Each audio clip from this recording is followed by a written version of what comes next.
जय हिंद दोस्तों, आप सभी का मैं फिर से स्वागत करता हूं अपने YouTube चैनल पे। देखिए, जैसे कि हमने अपनी प्रीवियस क्लासेस के अंदर हमने बात करा था एंजाइम काइनेटिक्स के ऊपर, और उसके बाद हमने दो प्लॉट्स देखे थे, मिशेल मेंटन इक्वेशन प्लॉट और लाइन-वीवर बर्क इक्वेशन, जो कि बहुत ही ज़्यादा इंपॉर्टेंट टॉपिक्स हैं और जो कि हर साल क्वेश्चंस आता है एकेटी यूनिवर्सिटी के अंदर इससे रिगार्डिंग। इसी के बाद में ही नेक्स्ट टॉपिक हमारा क्या है, एंजाइम इनहिबिटर्स। एंजाइम इनहिबिटर्स होते क्या हैं? वो एंजाइम्स या फिर वो ऐसे इनहिबिटर्स जो कि हमारे एंजाइम की एक्टिविटी को सप्रेस कर दें या फिर इनहिबिट कर दें। ठीक है, या तो वो क्या करेंगे, या तो उसके एक्टिव साइट पे जाके बाइंड कर देंगे, एक्टिव साइट पे बाइंड होने के बाद में या तो उसको ब्लॉक कर देंगे, ब्लॉक करके उसकी जो एंजाइम की एक्टिविटी है वो क्या कर जाएगी, डिक्रीज कर जाएगी। देखिए, एंजाइम इनहिबिटर्स क्या होते हैं? Enzyme inhibitor is a molecule. Which type of molecule? These are the proteins molecule. Enzymes are the protein molecules that binds to the enzymes. क्या करेंगे? जो इनहिबिटर्स होते हैं वो कहां पर जाके बाइंड करेंगे? एंजाइम्स पे, एंड ब्लॉक इट्स एक्टिविटी। और क्या कर देंगे? उसकी एक्टिविटी को ब्लॉक कर देंगे, जो भी हमारे एंजाइम्स की एक्टिविटी होगी।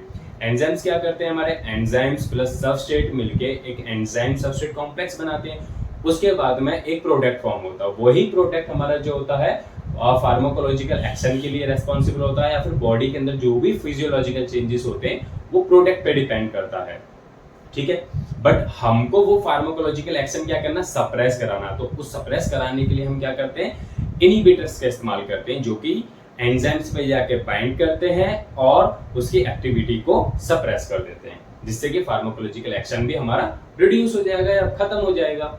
ठीक है, नेक्स्ट क्या होता है? Enzymes are the proteins. जैसे कि मैंने पीछे बताया कि किस टाइप के मॉलिक्यूल्स होते हैं, प्रोटीन्स, और जो कि क्या करते हैं, विच एक्सेलरेट या फिर विच speed up the chemical reactions. किसको करते हैं? केमिकल रिएक्शन को स्पीड अप कर देते हैं। और तो ऑल एंजाइम्स हमारे कैटलिस्ट की भी तरह काम करते हैं, जो कि एक्सेलरेट कर देते हैं हमारी किसी भी केमिकल रिएक्शंस को। ठीक है, अगर वो हमारे किसके लिए, वो जो कि नेसेसरी होती है हमारी बायोलॉजिकल लाइफ के लिए, या फिर नॉर्मल जो फिजियोलॉजिकल चेंजेस होते हैं, या फिर केमिकल प्रोसेस होते हैं, या फिर जो सेल्स प्रोसेस होते हैं, या मेटाबॉलिज्म हो गया, कैटाबॉलिज्म हो गया, या एनाबॉलिज्म हो गया, डिफरेंट डिफरेंट कैटेगरीज के अंदर। ठीक है, जैसे ग्लाइकोलाइसिस के अंदर पढ़ते हैं, सिट्रिक एसिड साइकिल के अंदर पढ़ते हैं, एंजाइम्स का बहुत बड़ा इंपॉर्टेंट रोल है। ओके ओके, नेक्स्ट देखते हैं, in which the substrate molecules are convert into the product. तो क्या होगा? ये एक्सेलरेट कर देंगे हमारे किसी भी प्रोसेस को एंजाइम के साथ में मिलके, सबस्ट्रेट दोनों मिलके क्या किस में कन्वर्ट हो जाएंगे, प्रोडक्ट फॉर्म करेंगे। वही प्रोडक्ट हमारे किसके लिए रेस्पॉन्सिबल होगा? फिजियोलॉजिकल चेंजेस के लिए, केमिकल चेंजेस के लिए, या फार्माकोलॉजिकल एक्शन के लिए। Okay, next, enzyme facilitate a specific. ध्यान दीजिएगा, स्पेसिफिक। मैंने बताया था कि हर एक एंजाइम अपनी एक स्पेसिफिक कैटेगरी रखता है, हर एक एंजाइम अलग एक फंक्शन रखता है। तो किस स्पेसिफिक केमिकल रिएक्शन से में वो इन्वॉल्व है। ठीक है, तो क्या कहते हैं? फैसिलिटेट करते हैं। फैसिलिटी मतलब उसको एक फैसिलिटी प्रोवाइड कराते हैं, एक स्पेसिफिक फैसिलिटी प्रोवाइड कराते हैं, जो कि एक स्पेशल होती है किसी भी केमिकल रिएक्शन के लिए। किसी लिए? By binding the substrate to its active site, ताकि वो सबस्ट्रेट अपनी उस एक्टिव साइट पे आके बाइंड कर सके। Okay, a specialized area on the enzyme that accelerate the most difficult step of the reaction। यही जो स्पेशलाइज्ड एरिया होते हैं, या फिर जो हम बात कर लें किसी भी सबस्ट्रेट की, जो कि वो जाके बाइंड कर रहा है हमारे एंजाइम से, यही एक डिफिकल्ट एरिया होता है, या फिर डिफिकल्ट एक पार्ट होता है, डिफिकल्ट केमिकल रिएक्शन होती है। अगर ये अच्छे से हो पा रही है तो हमारी फिजियोलॉजी या फिर हमारी लाइफ या फिर हमारी सेल की जो फंक्शनिंग होती है वो बहुत अच्छे से काम करेंगी। अगर इसी में ही कोई ना कोई गड़बड़ हो जा रही है तो कोई ना कोई अल्टरेशन देखने के लिए मिलेगा हमको। ओके, नेक्स्ट आता है enzymes inhibits stops. Enzyme inhibitor stops या inhibit the process either by binding to the enzymes active site और by binding to the another active sites.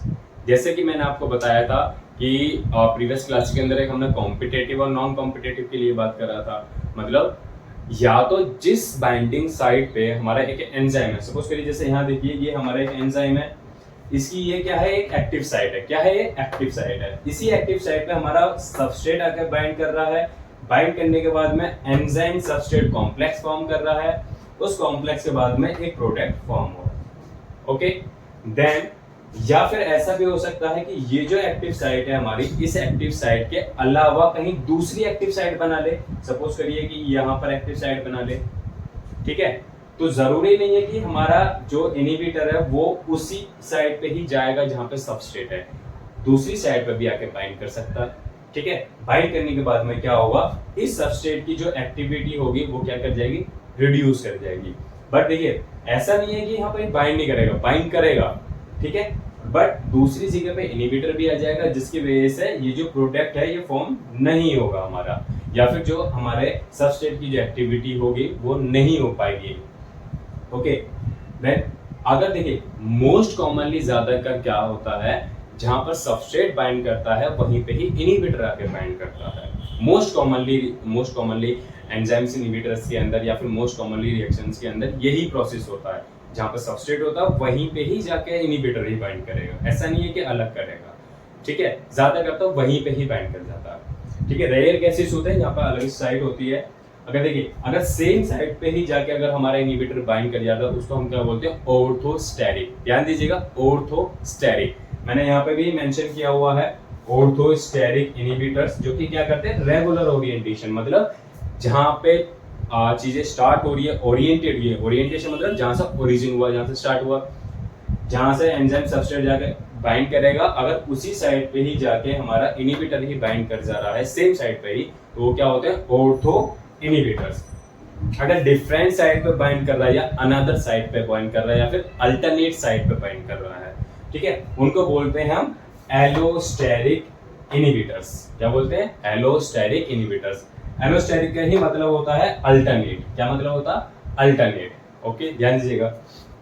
Okay, next आता है हमारा एंजाइम इनहिबिटर्स में बाइंड रिवर्सिबल और irreversible. देखिए reversible क्या होता है, जो चीजें वापसी आगे को बढ़ी हैं वो वापसी आ जाए तो वो रिवर्सिबल, और इरिवर्सिबल मतलब वो एक दफा आगे बढ़ा वो वापसी नहीं आएगा, क्या है वो, इरिवर्सिबल हो गया।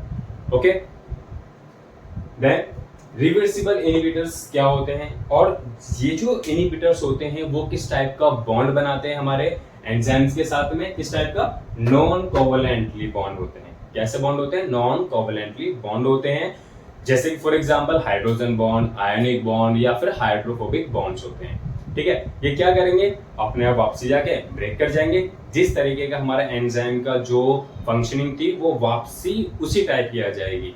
मतलब जैसे हमारा एंजाइम को फंक्शनिंग कर रहा था, हमारा इनहिबिटर आया, उस इनहिबिटर ने उसके एंजाइम की एक्टिविटी को ब्लॉक कर दिया। अभी क्या होगा, अगर वो रिवर्सिबल है तो वो तुरंत वहां से हट जाएगा, जैसे एंजाइम की एक्टिविटी पहले थी वो वापसी शो हो जाएगा, ठीक है। बट इरिवर्सिबल में क्या होगा, एक दफे जाके हमारा इनहिबिटर बाइंड करा वो रिवर्स नहीं आएगा, इनहिबिट हो गया तो मतलब हो गया इनहिबिट पूरा, ठीक है। Then the reversible inhibitor produce the different type of inhibitor depend on the whether they bind to the enzyme substrate complex और बोथ। तो रिवर्सिबल इनहिबिटर्स भी टाइप्स पे डिपेंड करता है, डिफरेंट टाइप्स पे डिपेंड करता है कि वो हमारा जो इनहिबिटर है वो एंजाइम्स पे बाइंड करा है या हमारा जो इनहिबिटर है वो एंजाइम सबस्ट्रेट कॉम्प्लेक्स पर बाइंड करा है या फिर दोनों पे, ठीक है। तो डिफरेंट टाइप्स के हमारे प्रोड्यूस होंगे क्या, एक्टिविटीज इसकी। ओके, नेक्स्ट क्या आता है हमारा इरिवर्सिबल इनहिबिटर्स। इरिवर्सिबल इनहिबिटर मतलब जो कि रिवर्स नहीं आ पाए, एक दफा इनहिबिट कर दिया तो हो गया इनहिबिट, उसके बाद में वो चेंज नहीं होगा। Okay, then the chemical bond, ये कैसा बॉन्ड बनाते हैं, केमिकल बॉन्ड या फिर हम बोल सकते हैं कोवेलेंट बॉन्ड। ये कैसा बॉन्ड बनाते हैं, कोवेलेंट बॉन्ड बनाते हैं जो कि इजीली ब्रेक डाउन नहीं होते हैं। नॉन कोवेलेंट बॉन्ड जो कि ब्रेक डाउन हो जाते हैं, इसलिए ही ना वो रिवर्सिबल हो जा रहा है। बट ये रिवर्सिबल क्यों नहीं हो रहा है या फिर ये इरिवर्सिबल क्यों है, क्योंकि ये क्या कर रहे हैं, कोवेलेंटली बॉन्ड बना रहे हैं हमारे। Okay, the enzyme inhibit until the chemical bond broken. ये एंजाइम तब तक वापसी नहीं अपनी एक्टिविटी शो करेगा जब तक वो बॉन्ड हमारा ब्रेक नहीं कर जाता है, ठीक है। अगर वो बॉन्ड वहीं बना रहेगा तो एंजाइम की एक्टिविटी एज इट इज ही रहने वाली है, चेंज नहीं होने वाली है जब तक बॉन्ड ब्रेक नहीं करता है, ठीक है। देखिए यहाँ पे देखिए एंजाइम्स है हमारा, एंजाइम्स के पास में हमारा सबस्ट्रेट आया, सबस्ट्रेट की ये क्या है, एक बाइंडिंग साइट है जहाँ पे सबस्ट्रेट बाइंड कर रहा है। उसके बाद में क्या बनाया, एंजाइम सबस्ट्रेट कॉम्प्लेक्स फॉर्म हुआ जिसकी वजह से हमारा प्रोडक्ट फॉर्म हो चुका है। ओके, नेक्स्ट क्या होता है, इनहिबिटर किस तरीके से काम करते हैं, सेम एंजाइम है हमारा। अभी क्या हुआ, इनहिबिटर आके हमारे यहाँ पर बाइंड कर जाएगा, सेम साइड पे बाइंड कर जाएगा। अगर सेम साइड पे ही बाइंड कर रहा है तो वो किस टाइप के एंजाइम्स होते हैं, कमेंट्स में लिख के बताइएगा किस टाइप के इनहिबिटर्स होते हैं। अगर वो सेम साइड पे ही अगर इनहिबिटर जाके बाइंड कर जा रहा है, जहाँ पे सबस्ट्रेट बाइंड कर रहा है वहीं पे ही अगर इनहिबिटर बाइंड कर रहा है तो किस टाइप का इनहिबिटर्स होते हैं वो कमेंट्स में लिखिएगा। ठीक है, ओके। अगर ये इनहिबिटर बाइंड कर जाएगा तो वो प्रोडक्ट क्या करेगा, फॉर्म नहीं करेगा, अगर फर्दर कोई भी प्रोसेस नहीं होगा या केमिकल चेंजेस नहीं होंगे या केमिकल रिएक्शन नहीं होने वाली है। ठीक है, नेक्स्ट देख लेते हैं। रिवर्सिबल इनहिबिटर्स हमारे टू टाइप्स के और होते हैं, जैसे कि मैंने प्रीवियस क्लासेस में आपको बताया था कॉम्पिटेटिव इनहिबिटर्स और नॉन कॉम्पिटेटिव इनहिबिटर्स के बारे में। ठीक है, कॉम्पिटेटिव इनहिबिटर्स मतलब कि वो उसके साथ में जहां पर उसकी बाइंडिंग साइट है उसको हटा के खुद जाके बैठ जाएगा वहां पे, तो ये तो है हमारा competitive inhibitor. Non competitive inhibitor मतलब वो उसकी साइड पे बाइंड नहीं करेंगे, कहां, अनदर साइड पे बाइंड करेंगे। और ऐसे टाइप के इनहिबिटर्स को हम क्या बोलते हैं, एलोस्टेरिक इनहिबिटर, और जो सेम साइड पे बाइंड कर जाए वो ऑर्थोस्टेरिक इनहिबिटर्स। आई होप सो आप सभी को अच्छे से समझ में आया होगा। Thank you.